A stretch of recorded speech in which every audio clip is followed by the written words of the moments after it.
Dito tayo ngayon sa isang gas station dito sa Kaipian Road, no? San Jose del Monte, Bulacan. So eto, dito dumadaan yung mga jeep papuntang Star Mall, jeep papuntang Sapang Palay, at andito tayo ngayon sa isang gas station. Tapos yung katabi naman yan ay etong isang commercial building. Yung hilera naman yan is andon yung Don C, tapos yung kasunod is andon yung 7-Eleven. Okay, so bakit ko yung sinabi? Dahil meron tayo ditong 3-level commercial residential townhouse for sale na worth of 4 million pesos.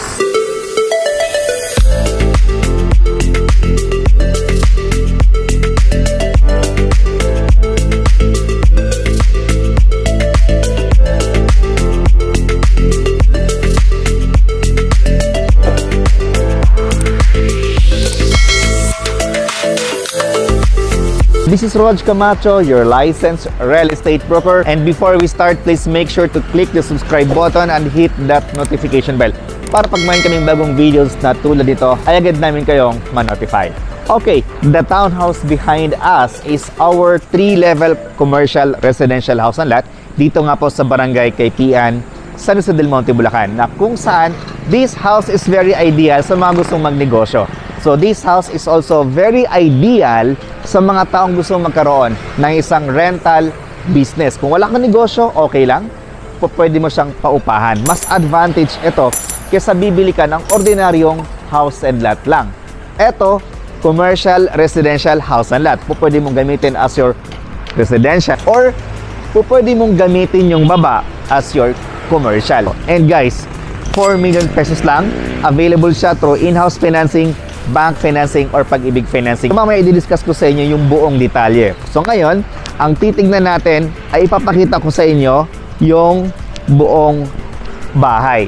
Okay, so dito sa front ay meron tayong 6.5 meters wide para sa ating kalsada, and each unit ng ating townhouse commercial ay meron tayong allotted na parking lot. So ngayon, ang sisilipin natin is etong kanilang actual na turnover ng unit. So dito, eto yung ating ground floor. So sa ating ground floor, ibibigay sa inyo ng painted na, meron na tayong roll up, at etong space na to ay wala pang tiles. Tapos meron tayo ditong provision para sa ating toilet and bath.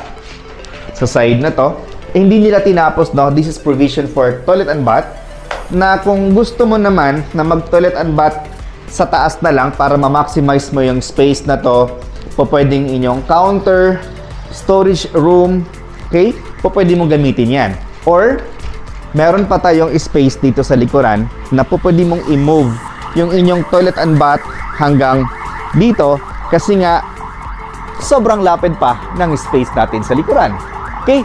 Para naman sa ating mga door, solid yung door natin. Mataas yung floor to ceiling height natin. At syempre, ang gawa din nila dito ay purong buhos or conventional na buhos. Ngayon, pagdating naman sa facade ng bahay, no, as you can see, napaka-aesthetic ng kanyang design. Ayan. Okay. So, sisilipin natin kung gaano nga ba kalaki yung ating second floor. Kasi nakita natin yung ground floor. Ngayon naman, ang ipapakita namin sa inyo yung second floor. Kung ano nga bang magkasya at kung ano pang pwedeng gawin doon sa second floor. Okay, tara. So dito sa ating stairs ay tiles na ito, no? Ceramic tiles, tapos wood type yung finish niya. Kaya etong second floor natin, pwede natin siyang i-maximize as office or let's say clinic, no? Kasi dito, naka-tiles na, mayroon tayo ditong toilet and bath. Then, dito pa lang sa second floor, makita mo na kaagad yung napakagandang view dito sa area na to. And in fact, etong location na to ay napakalapit lang sa Star Mall San Jose. Siguro mga 5 minutes away kung sasakay ka ng tricycle or jeep, no? Kasi, yung mga jeep ay dito lang talaga dumadaan sa harapan. Katulad nun, yung e-jeep na yon.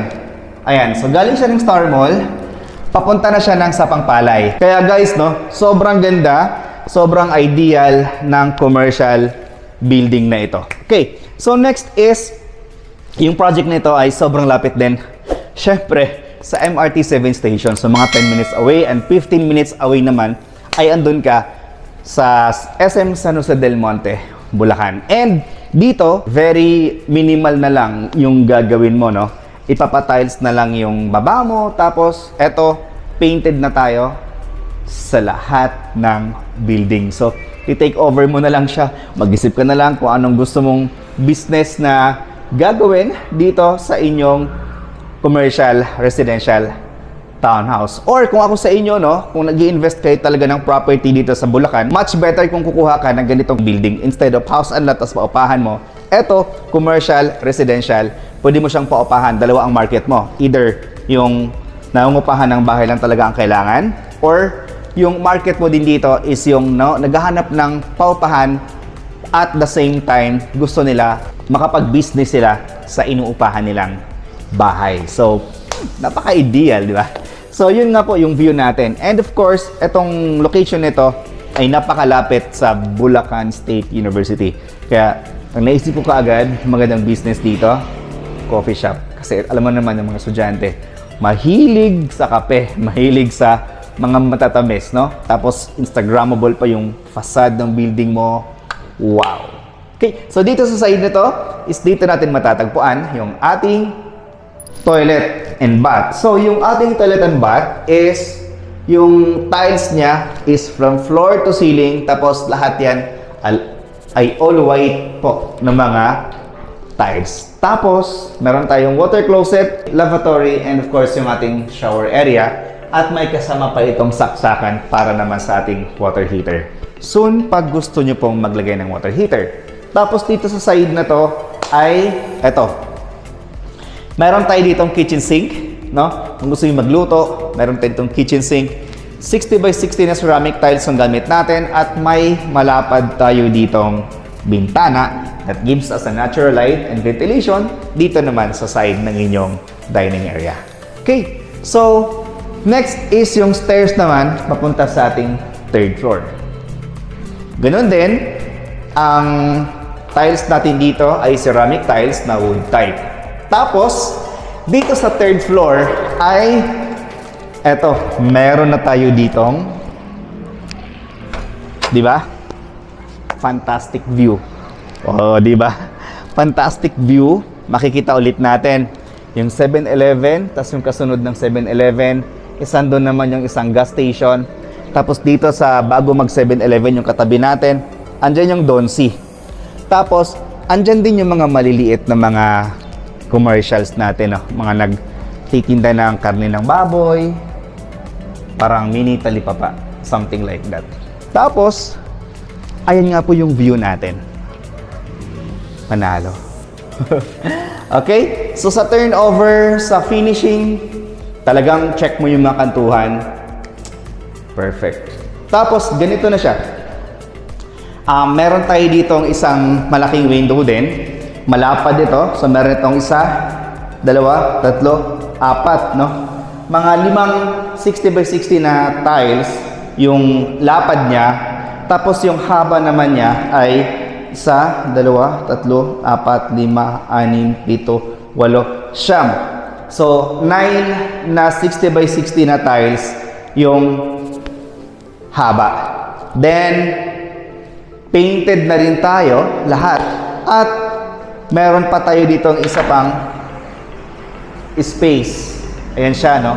Pwede mo siyang gawing garden or pwede mo siyang i-cover soon kung gusto nyo pong mag-extend ng inyong building. Cover nyo po yung parking lot ninyo at patayo nyo po ng additional building kung gumanda na yung negosyo. Mas lalaki pa yung building natin soon pag once na i-extend natin yung side na to.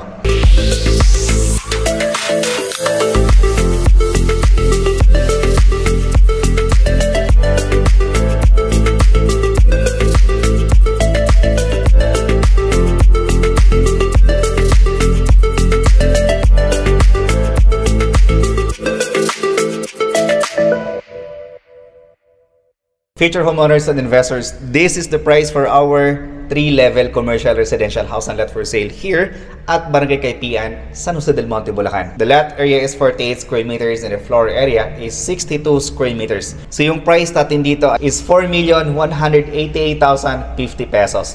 Then, ang good news ay nagbibigay sila ng discount na 128,000 pesos. Ito ay ibabawas sa inyong total contract price. So, yung magiging new contract price natin ay 4,050,000 pesos, 50 pesos. Then, yung ating down payment is 20%, which is amounting to 812,012 pesos. Bawasan natin ng reservation fee na 30,000 pesos at yung matitira doon is yun yung i-divide natin for 12 months nang walang interest. Din yung ating monthly down payment for 12 months without interest is 65,167. Then on 13th month ay meron tayong additional na 10% down payment which is amounting to 406,000 pesos na po pwede naman din natin itong bayaran within 6 months. Or otherwise, yung 30% down payment, payable po siya up 18 months nang walang interest. So for example, yung down payment natin is almost 1.2 million pesos. I-divide natin ito for 18 months, then yung ating magiging monthly down payment sa loob ng 18 months. So yung remaining balance natin is 70%, yun yung ilo-loan natin either through bank financing or Pag-ibig financing. Then for 20 years, yung ating monthly amortization through bank financing ay 21,000 pesos lang per month. Kasi nga po, yung loanable amount natin ay 70% na lang. So, mas maliit yung ating loanable amount, kaya mas maliit yung ating monthly amortization. So, then, pwede ka na magkaroon ng isang commercial, residential house and lot dito sa San Jose del Monte, Bulacan. Ito ang pinakamalupit. Pwede ito through Pag-ibig financing. Yun nga lang, tayo ang maglakad through Pag-ibig financing. Individual apply tayo dito. But don't worry guys, no? Kasi kami, as a broker, ay tutulungan namin kayo sa pag-process ng inyong loan through bank financing. Lalong-lalo na sa mga future homeowners and investors natin na nasa ibang bansa na walang oras para mag-process ng kanilang housing loan through Pag-ibig financing. So, eto naman po yung inyong monthly amortization. So, yung magiging monthly amortization natin for 30 years, kung ma-approve tayo ng whole 70%, ay 16,887 sa loob ng 30 years. Then, yung required income natin para maka-avail tayo through Pag-ibig financing ay dapat sumasahod tayo ng 47,000 pesos per month. Pwedeng combined salary ng inyong asawa or ng inyong kapamilya sa loob ng bahay. For more details about this project, trippings, and reservation, please dial this number na flash namin sa screen. And if you are new to my channel, kindly click that subscribe button at i-hit na rin ang notification bell para pag mayroon kaming bagong videos na tulad nito, ay agad namin kayong ma-notify. Again, this is Rog Camacho, your licensed real estate broker. Thank you so much for watching and God bless.